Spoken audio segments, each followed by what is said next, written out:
You make a wish but nothing happens. Lose 1 luck point. Let's rub some hot mud into my wounds.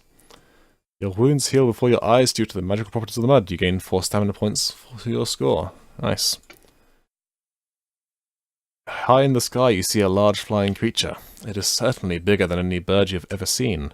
As it comes closer you draw your sword. It screeches loudly and you can see its long head and mouthful of sharp teeth. Its green skin is reptilian and its wings span some 5 meters. There is nowhere to take cover on the valley floor and you must fight the pterodactyl swooping down on you. Because dinosaurs! Let's go. Gonna fight some dinos, gonna fight them good. Gonna fight them with a sword because that's what I have. Sword. Ooh. And that's another resounding victory in my bin sack. Done. The loathsome pterodactyl. Well, come on, it's hardly loathsome. It's a pterodactyl. I don't really have strong opinions about it either way. It lies in a crumpled heap where it crashed to the floor after the fatal blow from your sword. Walking over to it, you notice a yellow arrow painted on the grass beside the path, pointing to the west. Let's have a look. Yeah, fuck it. Let's go. You follow 5 more arrows to the trunk of an old dead tree, still rooted on the ground. You see that the trunk is hollow and that the hole continues through the trunk into the ground to make a tunnel. It is dark down the hole and you cannot see how far it is to the bottom. I have a ring of light, however. The light from your ring pierces the murky depths of the tree trunk and the tunnel below. You see a gold medallion hanging from the silk ribbon within your reach on a wooden peg inside the trunk. It is worth 5 gold pieces and you put it in your backpack. The bottom of the tunnel is some 5 meters below. Do you possess a rope of climbing? Of course I do. You take the rope of climbing out of your backpack. As if it knows what to do, it wraps itself around the top of the tree trunk and descends the hole to the tunnel below, inviting you to climb down. Hell yes, let's go. You climb down the rope to the tunnel below. Soon your eyes become accustomed to the dark and you see that the tunnel is only 1 meter high. You must crawl along it on your hands and knees to explore it. Come on, that head had better be down here. Are those goblins? Look not much like goblins. The tunnel goes deeper underground, heading west some 60 meters before opening out into a vast cavern with green, slimy walls. A shaft of daylight shines down from the roof of the cavern, illuminating the floor. Small, pale-skinned humanoids are scattered about and they appear to be tending crops of different coloured fungi. A stream trickles through the cavern. Stone steps arise past alcoves on the far wall to a hole in the roof through which daylight streams. You draw your sword and approach one of the small humanoids. As you get nearer, you see that they are hairless, and their eyes are blank.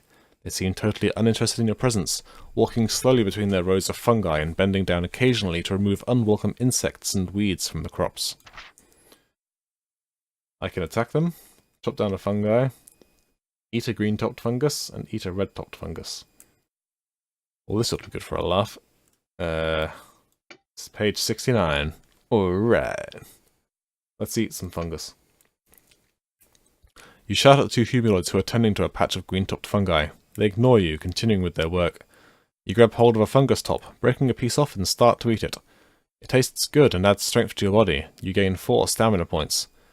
There doesn't seem to be much sense staying here any longer, and you walk over the steps to the far wall. I guess that just takes us out. Yeah, it just takes us out. Let's go back to... Oh god, that's a lot of bookmarks. Can I get rid of bookmarks? No, I guess not. Let's try a red one. You shout at the 3 humanoids who are tending to a patch of red-topped fungi. Again, they ignore you, continuing with their work. You take hold of a fungus top, breaking a piece off and start to eat. It tastes good, but a terrible pain grips your stomach. The fungus is poisonous! We have the anti-poison, of course, so... yeah, pop that. And now let's chop down one of the fungi. Your sword cuts through the meter-high fungus as easily if it were butter. A great cloud of spores is released from the stem, making it difficult to breathe. You start to cough and splutter. You lose 2 stamina points. Not surprising. Actually, hang on, let's... yeah, okay, you just leave. And... I don't know why I'm going through all these options, but I find it most amusing. The small humanoid is a clone, and has no will of its own. It puts up no defense. Your sword cleaves its head from its shoulders and it slumps to the ground. The others take no notice of you. You wonder who is controlling them all. Suddenly you notice that the cloned humanoid that you beheaded is dissolving into a pool of purple liquid, and a new fungus sprouts out of the soil. As the fungus rises, the purple pool drains into the ground. The fungus has a purple top, which moves around to face you. Let's watch it. There is a popping sound as the head of the fungus splits open, followed by the hiss of escaping gas. You become enveloped by a cloud of poisonous gas. Hold your breath and reach into your backpack, frantically searching for your nose filters. Sometimes lucky. Nope. Lose 2 stamina points. Yeah. Okay. So now that I'm done with that little detour, let's go back to what I originally did. Green-topped fungus. Cute. Okay. The steps made of stone, chiseled into the wall of the cavern. They are wet from the slime, which drips down the walls. You see that there are 3 alcoves leading off the steps into the cavern wall at various intervals up to the roof. They are each 3 meters high. You climb the steps and peer into the gloom of the first alcove, where you see a barrel and a wooden chest. Well, I'm certainly going to look in the barrel. Inside the barrel you find a heavy iron shield. Yeah, sure, let's take it. You now possess an Emperor's shield, made long ago by a Master Armourer. You gain 1 luck point. The shield will give you a greater defense in all future battles. Should a creature wound you, the shield has a 50% chance to block 1 point of damage. Wow, cool, let's open the chest. You raise your sword above your head and smash it down on the wooden chest. It splinters into tiny pieces, and amongst the broken bits of wood you find 8 gold pieces. 1 luck point. Man, lucky. Leave the alcove. Climbing the steps, you soon reach the second alcove. You see vague shapes in the dark and hear the sound of shuffling feet. Let's go. Let's go. Inside the alcove you see 4 more of the small humanoids, but these wear leather armor and carry long spears. They move to attack you and are forced to fight the Clone Warriors. This is Star Wars Episode 2. They come at you one at a time. It's very nice of them. Yeah, these guys are pretty weak. Pretty weak. Yeah. Yes. Ooh, hang on, do we get to use our shield? Okay, our shield didn't work. I think, did it? No, it didn't. Well, that's the first Clone Warrior. And we have a few of these guys to fight. Just another one. There was 4, weren't there? Yeah. Just keep on slashing them down. Line them up. Knock them down. They call me the Butcherer. Yeah. I'm like Anakin with a group of younglings. Yeah.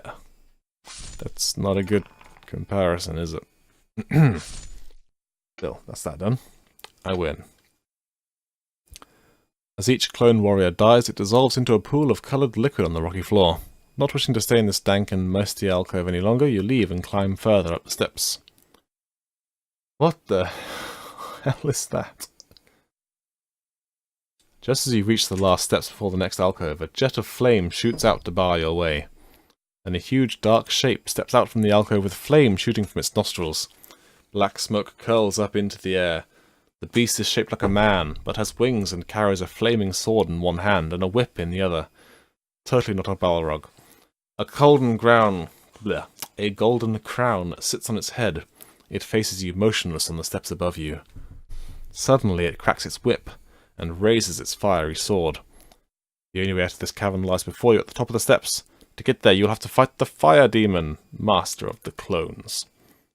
What does a Fire Demon want with mushrooms? You must fight. In addition to its normal attack with its fiery sword, throw 1 die every attack round for its whip. On a roll of 1 or 2, the whip will lash you and 1 point is extracted from your stamina. A roll of 3 to 6 means the whip misses you. Pretty good odds then. Woohoo, hello. Oh wow, it gives a yellow dice. Nice. Pretty. However, this demon... We are equal. I have the health advantage, but our skill is the same. Which means that I must roll greater than it. This is gonna be a difficult battle. Especially with rolls like that. Yowza. Come on. Keep going. Ooh, this demon is gonna whip me. Come on.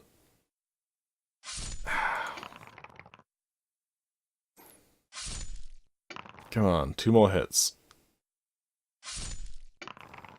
Just, yes, there we go, that's what I'm talking about. 1 more good strike. Ow. Come on, 1 more. Oh, I'm gonna test my luck. No, lucky. Oh,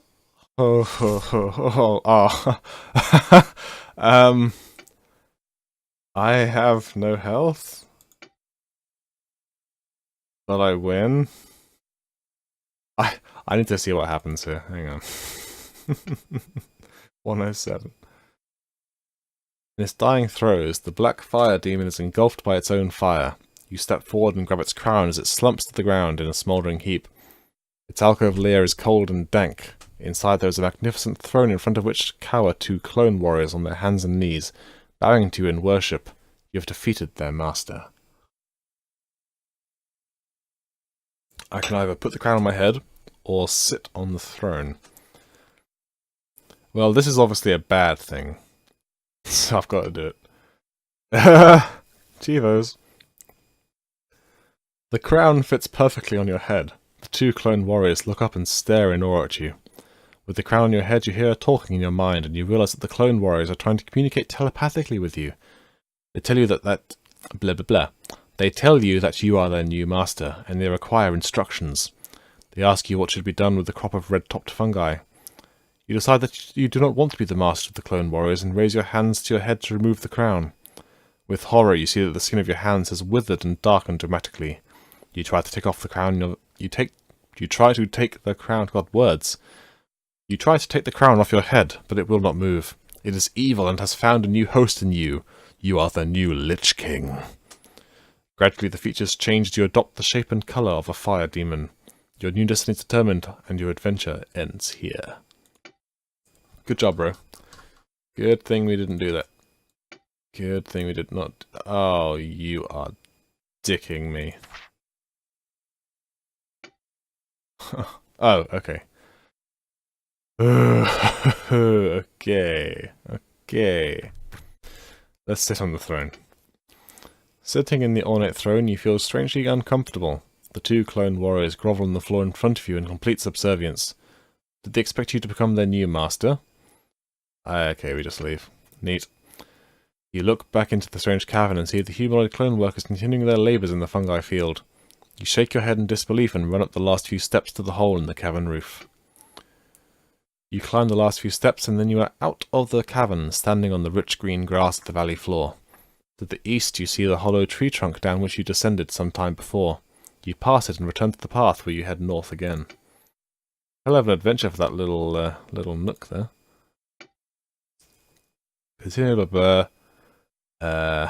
Well, I can't. Was the key that one or was it that one? I think the key was that one, wasn't it?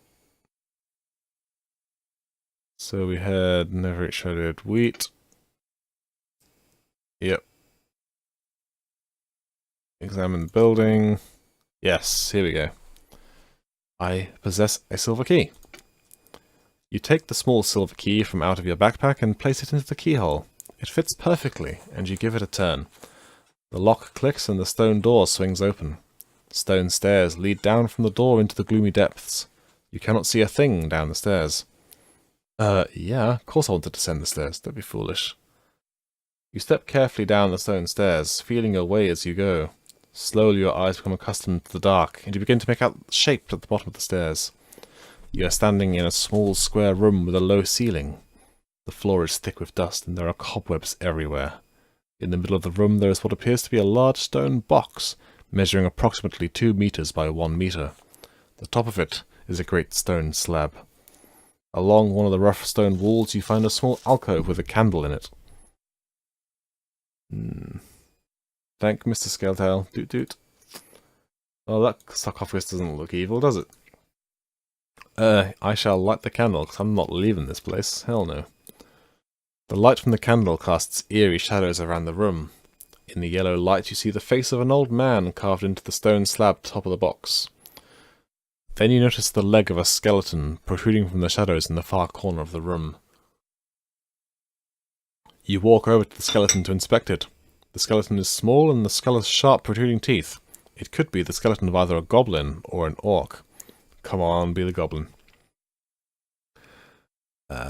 You walk over to the stone box. The slab on the top looks as if it could be moved. Hell yes, let's open this shit. I'm hoping for Dracula, or it could be a ghoul, but I have holy water. You try with all your might to move the stone slab, but it will not budge. Do I have dust of levitation? I do not. Oh no. Where did I get that? Dust of levitation arm wrestling with the hunky dude. There's nothing more I can do. Damn. So I've got to go around again, don't I? What was that? Well, I suppose I could be cheeky and just go back. I wonder, does that erase my map if I go back? Was it 69? Was it 293? Nope, before 69. Has my map changed? No, I keep the map. Okay. So it's before 69. 221? Ah, here we go. Oh no, the map does get reverted. Okay. So there's a whole thing that happens there. But we're going to go around here so we can arm wrestle that dude. West. Ooh. Okay. To the left of the path you see a small man with a long grey beard sitting cross-legged on top of a huge mushroom. He is wearing a bright red jacket and cap, and his trousers are black and end at his knees. He is asleep and snoring loudly. Let's give him a gentle push. The small man wakes up with a start, loses his balance and falls off the mushroom. He curses as he lands on the ground, but jumps back on the mushroom, shouting, "Who did that? Who did that?" He looks at you and frowns. Start a conversation. You approach your arm extending... blah blah blah. You approach the gnome with your arm extended, offering to shake his hand, an offer which he accepts with a doubtful look on his face. You then tell him of your quest and how you met poor Big Leg and why you decided to help the dwarves of Stonebridge. You ask him if he has any information which might help you. He replies that he does not much care for the dwarves, but he does have some information which might be of use to you. However, that information will cost you 5 gold pieces or an item of treasure from your backpack. Sure, let's give him... yeah, let's give him the Warhammer handle. That's a terrible idea. That one of... missile dexterity. Oh wow, I thought that was single use. Oh, whatever. We'll give him that. Done.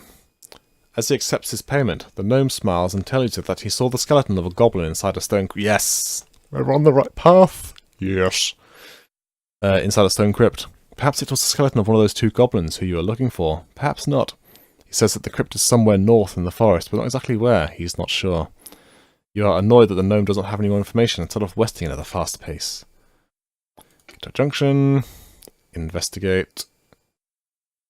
Do that. Keep going. Da da da. So this I need to... hang on, did we miss the arm wrestling man? Oh no, was he all the way down here? I think he was all the way down there, wasn't he?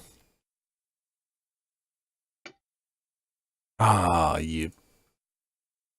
beep, beep, beep, beep, beep, beep. Oh, my goodness me. Alright. Take it. Take everything. There you are. Take it all. In fact, yeah, have the Warhammer handle. Job done. Okay, back around. Save. Save versus death.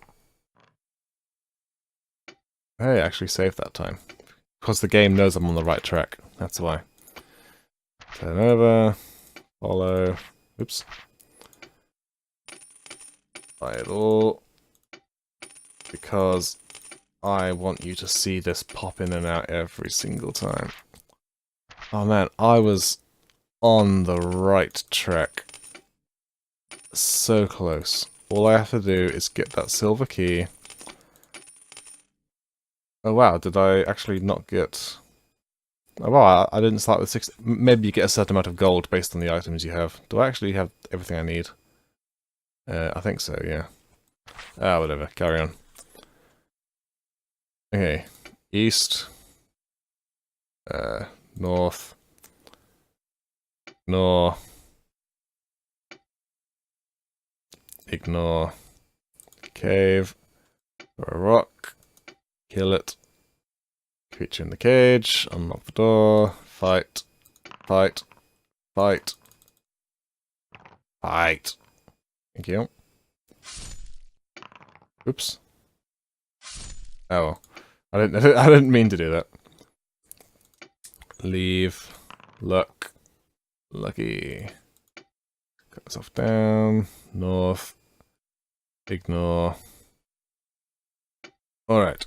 So I need to go here to get the levitation.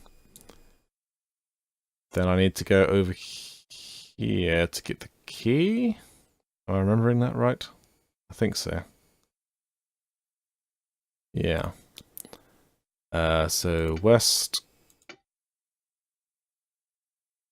Then west. I will face the oncoming pack of dogs, start a conversation. Conversation. Done. West. Enter the hut. Accept the challenge. I have the armband. Done. Thank you. So do I want to go north? Silver key.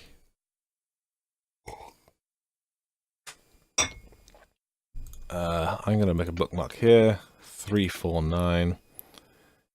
If memory serves, I go north and then east and then north. I suppose I could just go east and then north, couldn't I? So continue east.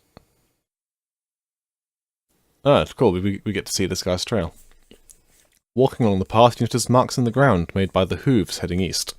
You soon arrive at another junction in the path. The hoof marks lead south, back into the forest. You decide to head north. Birds circling in the sky. Ignore, that's a barbarian. Stepping stones. Yep. Garlic birds. Done. Blah blah blah. I want to go north. Was it them that had the key? I think they had the key. Lucky. Do that. Attack the wild men. Fight. Fight on. Oh man, this time the wild men are doing better. But their luck is not holding so far. Take your time. Kill. And that's one. And that is going to be 2. I win.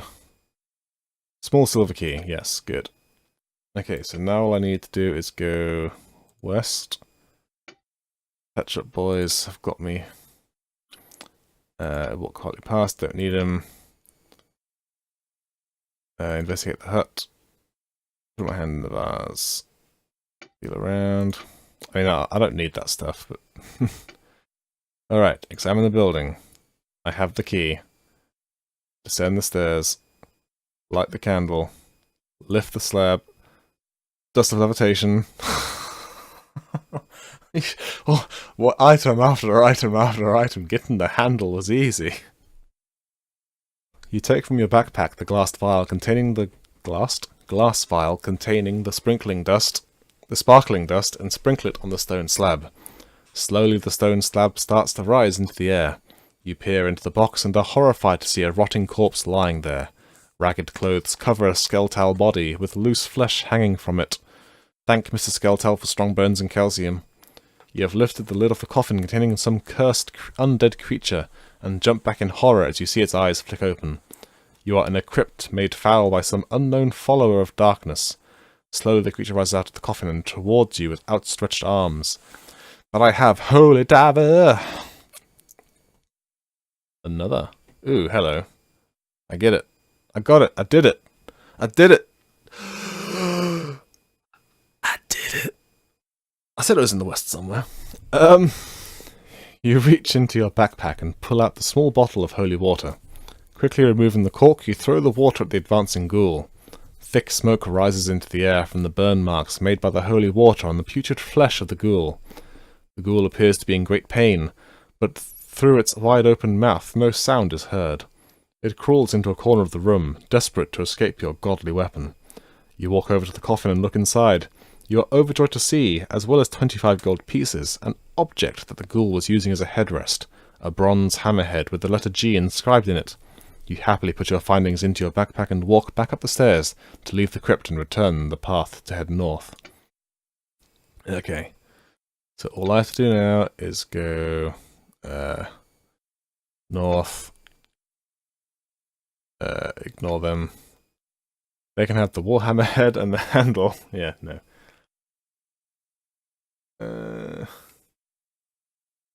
Well, they can have that. They can have that. Let's make these guys as tough as possible. They can have that. They can have that as well. Why not? There we are. The bandit woman takes the items from you and steps back to let you... Yeah, we've done that. Alright. Here we go. Here we go. This is it.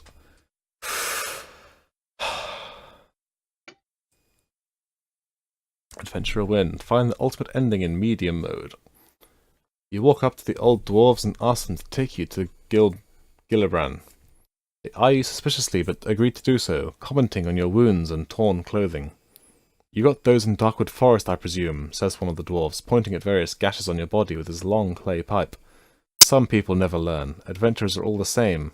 I can't see the sense in it myself. You walk through the village behind the two dwarves and are aware of many dwarvish folk watching you. They begin to follow you, and a procession builds up behind. There are lots of mutterings and whispers amongst the crowd of dwarves, and expectant looks show on their faces. Soon you arrive at the foot of the stone steps leading up to a stone building. Outside the building, and on an ornate wooden throne, sits a small old man with a long beard. He is wearing a crown, but looks miserable, and holds his head in his hands. You run up the steps, taking the hammerhead and handle from your backpack. At the sight of them, the old dwarf's eyes light up and he jumps to his feet. Taking them eagerly from you, he starts to shout, "My hammer! My hammer! We are saved! Now, my people, we are ready to fight the trolls!" The whole crowd erupts into cheering, waving their axes and swords in the air. You tell Gillibrand of Big Leg's misfortune, and why you decided to continue his quest, and of all the monsters you have encountered on your way. Gillibrand listens and frowns at the news of Big Leg, his faithful servant. Then he opens a drawer in the base of the throne and reaches into it, pulling out a small silver box and a golden winged helmet, and hands them to you. The helmet is worth hundreds of gold pieces, and you proudly place it on your head. A great roar of approval comes from the crowd. You open the silver box and find dozens of jewels and gems. You put these in your backpack and wave to the happy dwarves of Stonebridge. The quest is over, and you are now wealthy beyond your wildest dreams. The end. Okay, literally the end. That's it. End. We didn't meet this guy either. Oh well. Well, that was the Forest of Doom. Cheeky drink. That was that was fun. I like fighting fantasy books. I mean, yeah, okay, you have to go around the circle over and over again, but at least they actually made it part of the game that you could actually do the loop again. As I said before, I'm not going to do 100% this, unless people want me to. If you want me to 100% the game, then leave a comment.